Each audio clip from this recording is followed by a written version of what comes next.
So karon guys, magluto ta og stir-fried noodles na may chicken. Ang gigamit nako diri is boneless, skinless chicken thighs. Tapos ang gigamit nako nga noodles is rice noodles. So karon magpakulo tag tubig para sa noodles. Nya pagkahuman, atong prituhon ang chicken. I-strain lang nato ng noodles pagkahuman.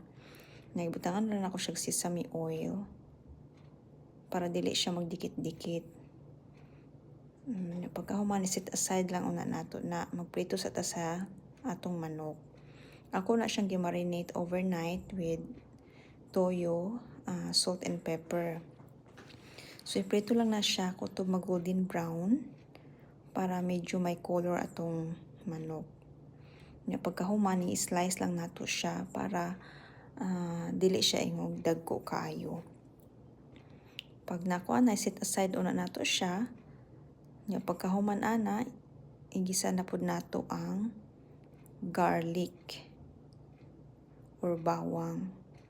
So kani dili na ako magbutang og sibuyas ani, kay ang akong gigamit ani is roasted veggies na nakauban ang sibuyas adto. So ako na siyang gipalit sa Costco or store. Frozen na siya kay wala may mga kuan diri. So kung gusto nimo fresh, pwede pod, pero i-grill na nimo or isugban nimo daan ang mga veggies nga mga ishalo. Usa nimo siya i-fry. So para naa siya kanang aroma. So nya pagkahuman, pag okay na ang mga veggies, ibutang na ang noodles. I-mix lang siya. Tapos ibutangan na nako siya tapos ibutang na ang balik ang chicken nga gi-slice ug mao na ni ang atong pagkaon. Lamian kaayo. Nya butangan na nimo siya mga sesame seeds kung naa kay sesame seeds, okay ra pug wala. Naa ra ka simple. Enjoy.